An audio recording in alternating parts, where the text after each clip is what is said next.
Hi folks, this is Atul Mishra, the founder of the TFI Media Group speaking.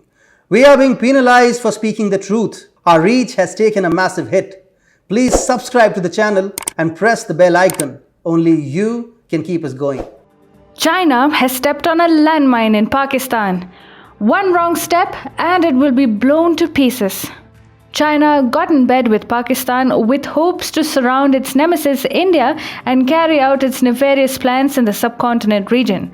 However, what China and its leader Xi Jinping forgot to include in their calculations was the fact that at the end of the day, Pakistan is a country of rabid fundamentalists run by an incompetent leader like Imran Khan, who is presumably a stooge of the Pakistan Army and ISI.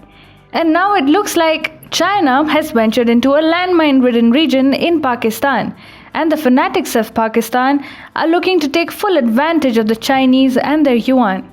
As reported by TFI, Pakistan's Telecommunication Authority on Friday blocked TikTok, saying the Chinese app had failed to comply with the government's instructions for development of an effective mechanism for proactive moderation of unlawful online activity. However, PTA also added that the step was taken after the authority received a number of complaints from different segments of the society against immoral and indecent content on the video sharing application.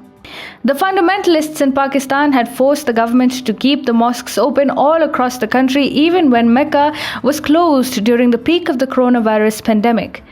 Hence, it would not be difficult to presume that they applied pressure on Imran Khan, who succumbed to their demands. The banning of the app might have come as a shock to Pakistan's Chinese masters, who wouldn't have seen it coming. As predicted earlier by TFI, Islamabad will now try to leverage the banning of TikTok to receive fresh loans from Beijing after its original benefactor, Saudi Arabia, snatched the lollipop from its hands.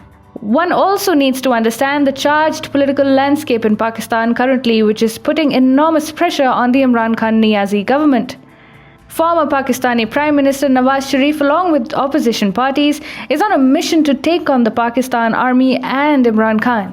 And while Sharif has been indicted in lengthy court proceedings courtesy Imran Khan's vendetta politics, it looks like the former premier has found a way to bring Imran Khan to his knees.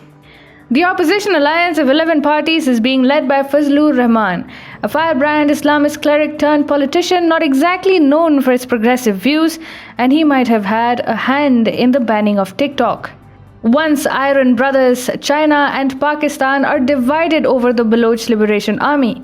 The biggest challenge before Pakistan is the Baloch Liberation Army, an organization engaged in a struggle for freeing Balochistan from Pakistani occupation. Active in the Balochistan province, including the port city of Gwadar, BLA has not only been fighting Pakistani occupiers but also hurting Chinese investments in the region, with CPEC, a flagship BRI project, being the biggest victim. As explained earlier, China has stepped on a landmine, and the moment it steps back, Pakistan will show its hostile, terror-sponsoring side to China. So far, Imran Khan has been able to hush down the voices of protest against China and its unethical treatment of Uyghur Muslims in the Xinjiang province. Pakistan, which considers itself a leader of the Islamic world, has been uncharacteristically mum on the Uyghur Muslim genocide issue, but if China tries to pull back its hand, then the fury of fundamentalists could be unleashed upon it. Pakistan is expected to weaponize Islamic fundamentalism against China to blackmail it for more funds. Pakistan has started to cause problems for China, and the unholy alliance of the two seems to be in jeopardy.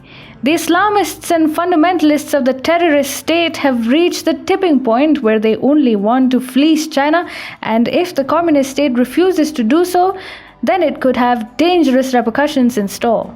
Unlike other countries where China uses its debt trap diplomacy to clip the wings of the bureaucracy of a country, Pakistan is a different ballgame altogether.